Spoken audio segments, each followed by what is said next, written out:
सिद्धेभ्य। सावधान।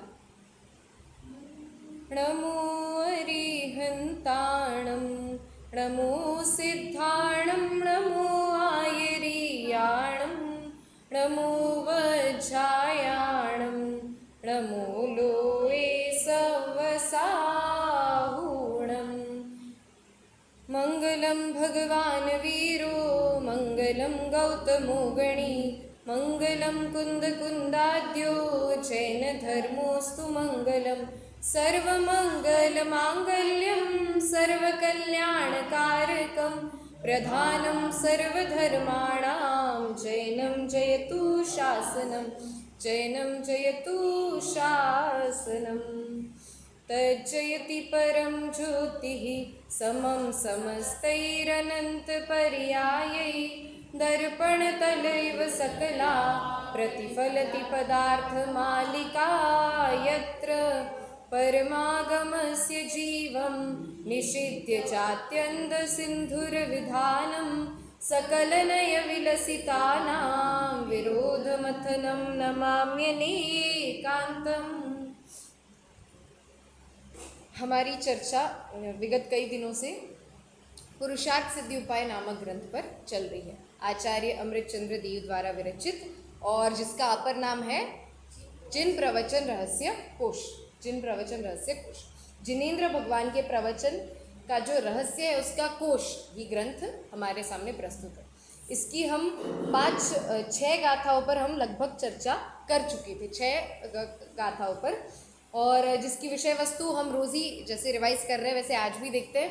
पहले श्लोक में सर्वज्ञता को नमस्कार किया गया है, दूसरे श्लोक में स्याद्वाद और अनेकांत को नमस्कार किया गया है। फिर इन 2 मंगलाचरण रूप श्लोक के पश्चात तीसरे श्लोक में क्या की गई है, प्रतिज्ञा की गई है कि ये पुरुषार्थ सिद्धि उपाय ग्रंथ को कहेंगे। इसके बाद चौथे श्लोक में वक्ता का लक्षण कहा है, हम जिससे उपदेश सुन रहे हैं वो कैसा होना चाहिए। और उसके बाद 5वें श्लोक में क्या कहा है कि मतलब चौथे श्लोक में तो कहा था ना कि कैसा होना चाहिए वक्ता, निश्चय और व्यवहार का ज्ञाता होना चाहिए। तो निश्चय और व्यवहार होता क्या है वो बताया है 5वें नंबर की गाथा। और फिर 6वें नंबर की गाथा में बताया है कि जो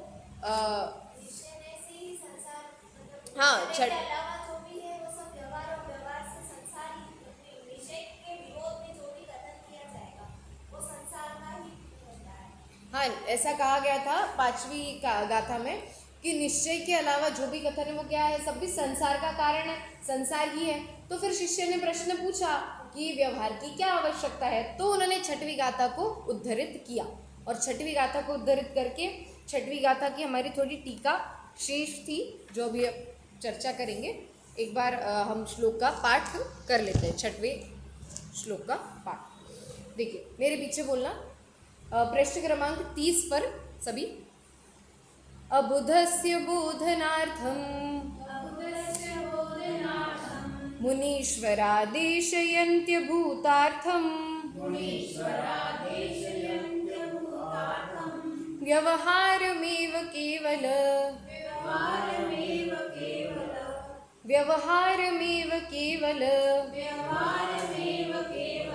मवैति यस्तस्य देशना नास्ति। क्या कहा गया है इस श्लोक में कि जो मुनीश्वर है, जो हमारे आचार्य देव है, उनका उपदेश है वो क्यों है, तो अज्ञानियों को ज्ञान कराने के लिए उनका उपदेश है। तो और किसका ज्ञान कराने के लिए, अभूतार्थ का उपदेश करते हैं जो अज्ञानी लोग हैं। कौन सा उपदेश करते हैं हमारे आचार्य देव, व्यवहार का उपदेश करते हैं। क्यों करते हैं, क्योंकि अज्ञानी जीवों को ज्ञान कराने के लिए। अनादि से कैसे संस्कार पड़े हैं, अनादि से क्या हमारी मान्यता पड़ी है, मतलब व्यवहार नय हमारे लिए ज़्यादा परिचित है। व्यवहार नय हमें ज़्यादा क्या लगता है, हमारा परिचित लगता है, हमें ऐसा लगता है कि सुनी सुनी बात है। इसलिए व्यवहार नय का उपदेश देते हैं किसको, अज्ञानी शिष्यों को ज्ञान कराने के लिए। और व्यवहार नय का उपदेश क्यों देते हैं, तो निश्चय तक पहुंचाने के लिए ही व्यवहार नय का उपदेश देते हैं। फिर अगली पंक्ति में कहते हैं कि जो सिर्फ व्यवहार नय को ही जानता है उस मिथ्या दृष्टि जीव के लिए देशना नहीं होती। मतलब मिथ्या दृष्टियों के लिए देशना नहीं होती ऐसा नहीं है, मिथ्या दृष्टि जीव के लिए तो देशना होती है। भगवान की देशना से ही तो सम्यक दर्शन प्राप्त करेंगे ना, बिना भगवान की देशना के कैसे करेंगे। पर जो सिर्फ व्यवहार नय का अवलंबन लेता है और उसी में धर्म मानता है, उसका हठाग्रही है, मतलब उसको ऐसे पकड़ के बैठा है कि उसको छोड़ने का मन ही नहीं है। कोई उसको सच्ची बात बतावे तो भी वो क्या कहेगा, उल्टी बात करेगा, तो भी हमें ही उल्टा साबित करेगा। ऐसा व्यक्ति, ऐसे व्यक्ति के लिए देशना नहीं है। देशना नहीं है मतलब भगवान का उपदेश नहीं, ऐसा भावार्थ इसमें था। अब इसकी अपनी चर्चा हो चुकी थी अगले पृष्ठ पर, लास्ट पैराग्राफ तक एक बार देख लेते। कल हमने देखा था कि जो व्यवहार का उपदेश क्यों दिया जाता है, तो उसके लिए एक उदाहरण दिया था। जैसे कोई म्लेच्छ व्यक्ति है, उस म्लेच्छ व्यक्ति को, म्लेच्छ मतलब कोई सिंपल भाषा में कहे तो अपनी भाषा नहीं समझने वाला, जो अपनी भाषा नहीं समझ रहा, उसको किसी ब्राह्मण ने कहा स्वस्ति। स्वस्ति का अर्थ क्या होता है, मैं और आप तो समझते हैं कि तेरा कल्याण हो, मतलब आशीर्वाद दे रहा है, पर उसको नहीं समझा स्वस्ति मतलब, तो वो क्या करेगा, उस व्यक्ति को ब्राह्मण की तरफ बस देखता रहेगा घूर के, ये बोल क्या रहा है, ऐसे ही देखेगा ना। वैसे उसी प्रकार मतलब, और फिर कोई दूसरा व्यक्ति आया, उसने उसको कहा स्वस्ति, उसकी भाषा में कह दिया, उसको उसकी भी भाषा आती थी और ब्राह्मण की भी भाषा आती थी, तो उससे जाके कह दिया कि तुम्हारा कल्याण हो, ऐसा आशीर्वाद दिया। उसके बाद उसके मुख पर अपने आप प्रसन्नता आ गई कि हाँ, इन्होंने आशीर्वाद दिया। आशीर्वाद तो पहले भी दिया था ना, पर क्यों नहीं समझ आ रहा था, भाषा की वजह से। तो भाषा भी इतनी ही महत्वपूर्ण है, जितनी अभिप्राय तो है ही महत्वपूर्ण, पर भाषा भी उतनी जरूरी है। भाषा ही नहीं समझेंगे तो अभिप्राय तक कैसे पहुंचेंगे, इसलिए भाषा को जानना भी बहुत जरूरी है। तो वही उदाहरण यहाँ पे दिया था, उससे क्या समझाया था कि वैसे ही अज्ञानी जीवों को आचार्य देव ने क्या कह के संबोधन दिया।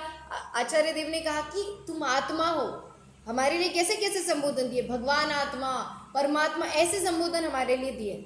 और ऐसे संबोधन देने पर भी हमें नहीं समझ में आया, हम उसी म्लेच्छ की तरह थे जिसको भगवान ने आशीर्वाद तो दिया, हमें इतनी उत्कृष्ट उपाधि दी, हमें सबसे ऊंचा स्थान दिया, पर हमें कुछ समझ आया क्या, नहीं आया। तो फिर आचार्य देव को अपने दिल पे पत्थर रख के, ऐसा कह सकते हैं कि अपने सीने पे एकदम पत्थर रख के व्यवहार नहीं का आश्रय लेना पड़ा हमें समझाने के लिए, क्योंकि हम नहीं समझ रहे, क्या करें। निश्चय नहीं के बिना तो सब कुछ क्या है, संसार ही है, पर उसका भी अवलंबन लेना पड़ा। क्यों, क्योंकि हमको समझ में नहीं आ रहा। तो अवलंबन लेके क्या बताया कि ये जो जानने वाला है, ये जो देखने वाला है, ये क्या है, आत्मा है। ये जो अनुभव करता है, ये कौन है, आत्मा। ऐसा भेद करके हमें आत्मा तक पहुंचाया। तो इसे कौन सा व्यवहार कहा था, सद्भूत व्यवहार। दो भेद बताए थे व्यवहार के, एक सद्भूत व्यवहार में और एक असद्भूत। सद्भूत मतलब जो उसमें पाया जाता है, और उसमें भेद करके कहा, भेद किया तो व्यवहार हो गया, पर उसमें पाया तो जाता है ना, इसलिए सद्भूत व्यवहार नहीं। ज्ञान वाला आत्मा, दर्शन वाला आत्मा, सुख वाला आत्मा, वीर्य वाला आत्मा, ये सारे कैसे हैं, सद्भूत व्यवहार नहीं के कथन है। और असद्भूत व्यवहार नहीं का कथन कौन सा था, घी का घड़ा। वो घड़े में, घड़े के साथ घी का संयोग तो हुआ है, परंतु घड़ा घीमय नहीं हुआ, इसलिए उसे असद्भुत। घड़े के अंदर घी नहीं है, मतलब घड़ा घी से बना हुआ नहीं है, पर घड़े के अंदर घी है, किसी कारणवश है, उसमें पाया तो नहीं जाता, इसलिए कैसा, असद्भुत। असत मतलब जिसमें उसकी सत्ता नहीं। ऐसे क्या, दो प्रकार के व्यवहार नहीं कहे थे, कौन से, सद्भूत व्यवहार नहीं और असद्भूत व्यवहार नहीं। इतनी चर्चा अपनी कल तक हो गई थी। देखिए 31 पृष्ठ पर सबसे अंतिम पैराग्राफ, अज्ञानी जीव अनादि से उस आत्मा को देव, मनुष्य इत्यादि स्वरूप ही जानता है। जब कोई उसे देव, मनुष्य वगैरह नाम से संबोधित करके समझाए तभी समझ पाता है। और यदि आत्मा का नाम चैतन्य स्वरूप कहे तो अन्य किसी परम ब्रह्म परमेश्वर को समझ बैठता है। क्या कह रहे हैं यहाँ पे कि अनादि से हमने पर्याय में अपनी बुद्धि को जोड़ा है। हमें क्या लगता है कि जो पर्याय है वही अपन है। अपन ने खुद को कहाँ से जोड़ा है, पर्याय से जोड़ रखा है। अब पर्याय से जोड़ रखा है तो परिचय भी कैसे करेंगे, पर्याय से ही करेंगे। जब मैं आपका नाम लेकर आपको संबोधन दूंगी तब आपको लगेगा कि मुझसे कहा जा रहा है, तब आपको लगेगा कि मुझे अगर कोई कहे समृद्धि तो मुझे ऐसा लगेगा हाँ हाँ मुझे कहा जा रहा है मुझे। पर ऐसी भरी सभा में कहा जाए हे भव्य जीवो, भगवान आत्मा, तो लगता है कि हमारे लिए कहा जा रहा है, नहीं, क्योंकि हमने अपना स्वरूप, हमने अपना परिचय किससे मान रखा है, उस पर्याय से हमने अपना परिचय मान रखा है। इसलिए हम तभी समझ पाते हैं जब हमारे परिचित शब्दों से हमें परिचय कराया जाए। इसलिए हमें आत्मा समझाने के लिए आचार्य देव ने शुरुआत कहाँ से की? देव गति, मनुष्य गति रूप अवस्था से ही शुरुआत की। और नीचे क्या लिख रहे हैं देखिए अंत में, यदि आत्मा का नाम चैतन्य स्वरूप कहे तो क्या समझता है? अन्य किसी परम ब्रह्म परमेश्वर की बात चल रही। या तो बहुत ही अज्ञानी जीव होंगे तो क्या समझेंगे? आत्मा आत्मा बात चल रही मतलब भूत, बहुत बेसिक लेवल पे तो यही समझेंगे किसी भूत की बात कर रहे हैं, अरे भूत की बात करते हैं हम क्यों सुन।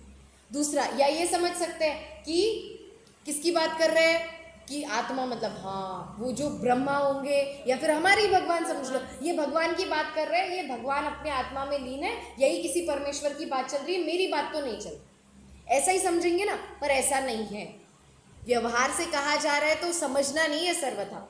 जो चैतन्य स्वरूप भगवान की बात की जा रही है वो कौन है? कोई और नहीं है, मैं ही हूं, कोई और नहीं।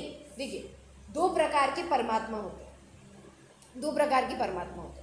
वैसे तो सकल और निकल ये भेद तो है, ये तो भगवान के ही भेद है। सकल परमात्मा मतलब अरहंत भगवान, और निकल परमात्मा मतलब सिद्ध भगवान। ये नहीं, नियम सार जी में दो प्रकार के परमात्मा कहें, एक है कारण परमात्मा और एक है कार्य परमात्मा। ठीक है, कारण परमात्मा और कार्य परमात्मा। अब कार्य परमात्मा तो कौन है? कार्य परमात्मा है जिसका कार्य पूरा हो चुका है, ऐसे सिद्ध भगवान, जिसने अपने कार्य में जो काम है उनमें परमात्मा को प्रकट कर लिया है, ऐसे सिद्ध भगवान कौन है? कार्य परमात्मा। और कारण परमात्मा कौन है? तो जिसके अंदर परमात्मा बनने की शक्ति है, जो परमात्मा बनने का कारण मतलब रीजन होता है ना, तो जो परमात्मा बन सकता है, जिसमें परमात्मा बनने की योग्यता है, ऐसे जीव कौन होते हैं? कारण परमात्मा। तो कौन कौन है कारण परमात्मा?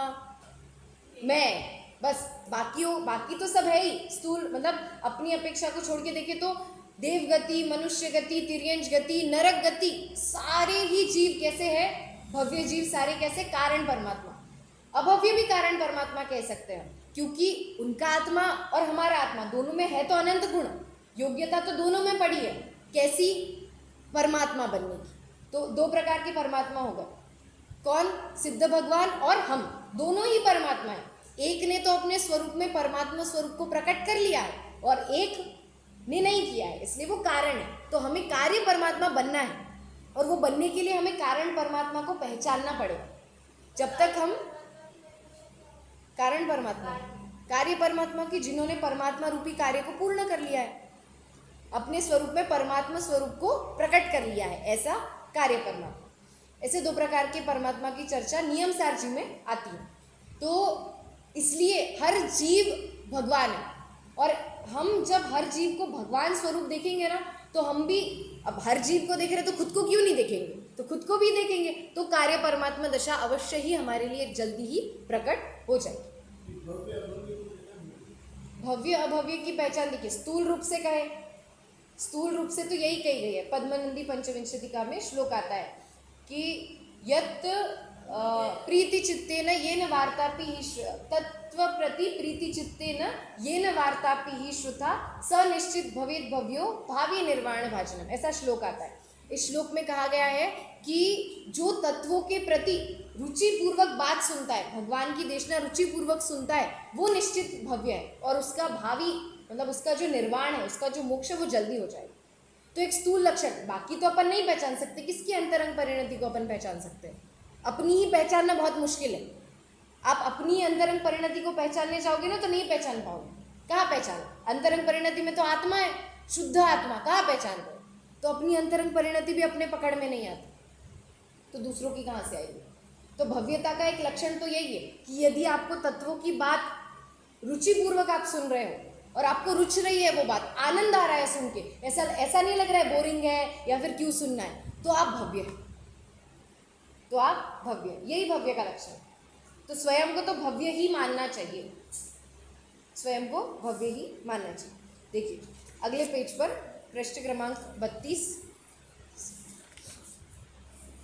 निश्चय से विचार करें तो आत्मा चैतन्य स्वरूप ही है, परंतु अज्ञानी को समझाने के लिए आचार्य देव गति, जाति आदि के भेद द्वारा जीव का निरूपण करते हैं। इस तरह अज्ञानी जीवों को ज्ञान उत्पन्न कराने के लिए आचार्य महाराज व्यवहार का उपदेश करते हैं। आचार्य देव ने श्लोक में कहा ना कि अज्ञानी जीवों को ज्ञान कराने के लिए हमने व्यवहार का उपदेश दिया, तो उसकी पूरी चर्चा की कि हम कैसे ज्ञान कराते हैं, क्यों ज्ञान कराते हैं, व्यवहार से ही ज्ञान क्यों कराते हैं, तो उसके पूरे कारण हेतु सब अपन ने अभी जाना। देखिए इस तरह हाँ, केवलम व्यवहारम एव अवैति यह तस्य देशना नास्ति। जो जीव केवल व्यवहार ही का श्रद्धान करता है उसके लिए उपदेश नहीं है। जो सिर्फ व्यवहार का ही श्रद्धान करता है, जिसके श्रद्धान में ये बैठ गया है कि बस मेरा काम व्यवहार से ही सिद्ध होगा, ऐसे जीवों के लिए कोई भी उपदेश नहीं है। निश्चय के श्रद्धान बिना केवल व्यवहार मार्ग में ही प्रवर्तन करने वाले मिथ्या दृष्टियों के लिए उपदेश देना निष्फल है। क्या बोल रहे हैं? निष्फल है, मतलब जो समझना भी नहीं चाहते कि निश्चय का उपदेश है क्या, जो सिर्फ व्यवहार के उपदेश में ही क्या है लग चुके हैं, व्यवहार के ही उपदेश को सच्चा मानते हैं, उनके लिए क्या कह रहे हैं? ऐसे मिथ्या दृष्टियों के लिए कोई भी उपदेश दो आप, निष्फल ही है। अब कोई जीव है, उसको पूरा श्रद्धान, मुझे तो मेरा भला होगा, भगवान की पूजा करने से ही मेरा भला होगा, दान करने से ही मेरा भला होगा, ऐसा मान के बैठा है। उसको आप प्रवचन स्वाध्याय करने से मेरा भला होगा। स्वाध्याय करना भी व्यवहार ही है, व्यवहार की एक क्रिया है, क्योंकि शुभ भाव है अंततः, तो स्वाध्याय करने से ही मेरा भला होगा। ये स्वाध्याय करते हुए भी ये नहीं समझ रहा है कि मैं स्वाध्याय कर रहा हूँ तो स्वाध्याय में जो बात आ रही है वो मुझे समझनी है।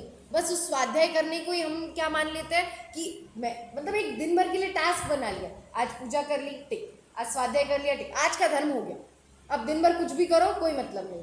तो पर उस स्वाध्याय में जो सीखा उसका दिन भर चिंतन कर रहे हैं कि नहीं, तब तो वास्तव में वो स्वाध्याय, क्योंकि हम स्वाध्याय में भी क्या करते हैं, सुन ही रहे हैं ना, हम तो सुन रहे हैं। अब वो सुन के कितने हम उस गीली मिट्टी की तरह जो उस उपदेश को सोख लेते हैं, या उस पत्थर की तरह जो उस उपदेश को अपने सर के ऊपर से निकाल देते हैं, इसमें अंतर है।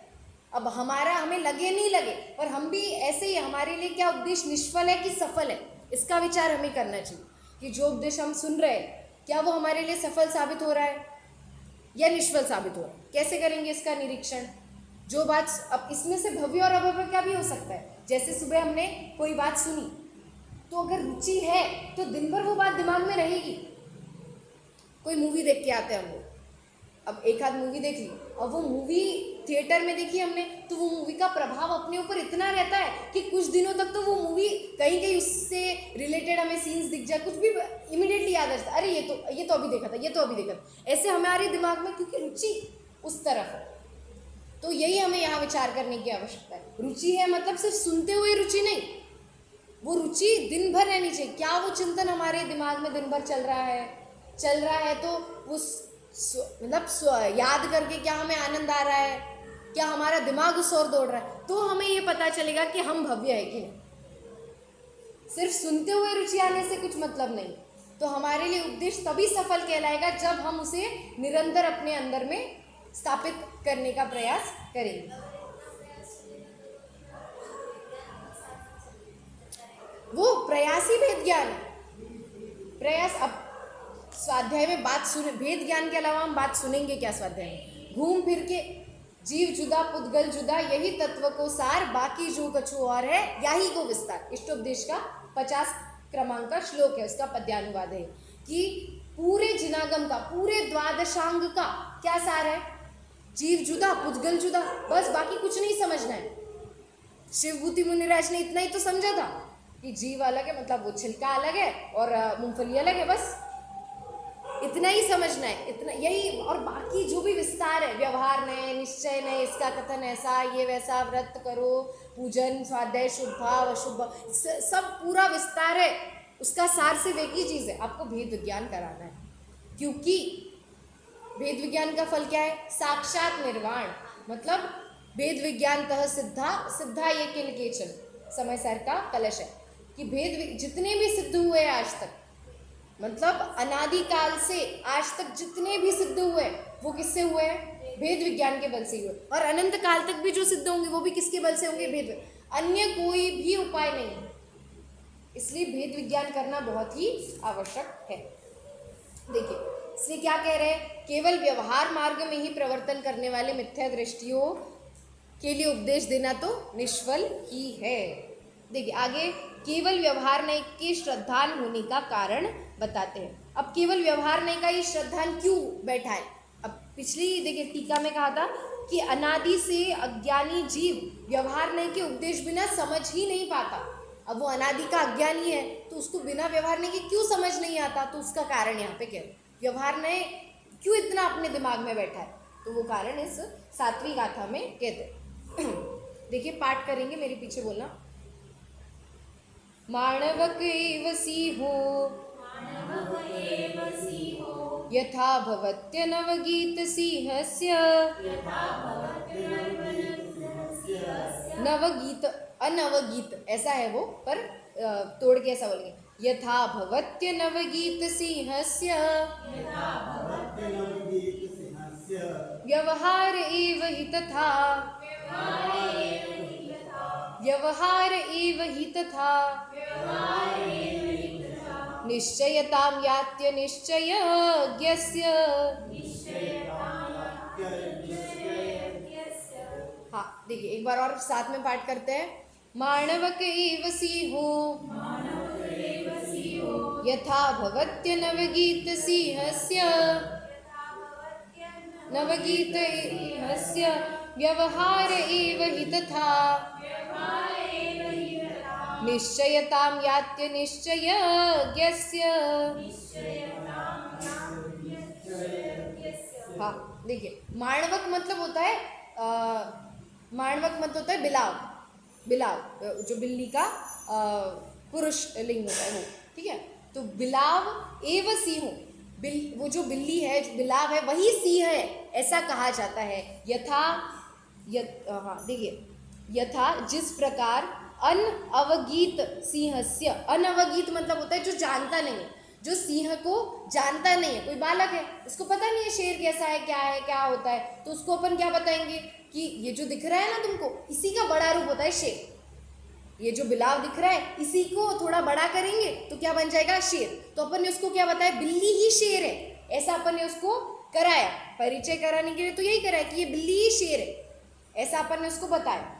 व्यवहार एव हि तथा निश्चयतां याति अनिश्चयस्य अनिश्चयज्ञस्य। वैसे ही जो व्यक्ति अनिश्चय मतलब निश्चय को नहीं जानता, ऐसा व्यक्ति को अपन ने क्या बताया, व्यवहार ही निश्चय नहीं है।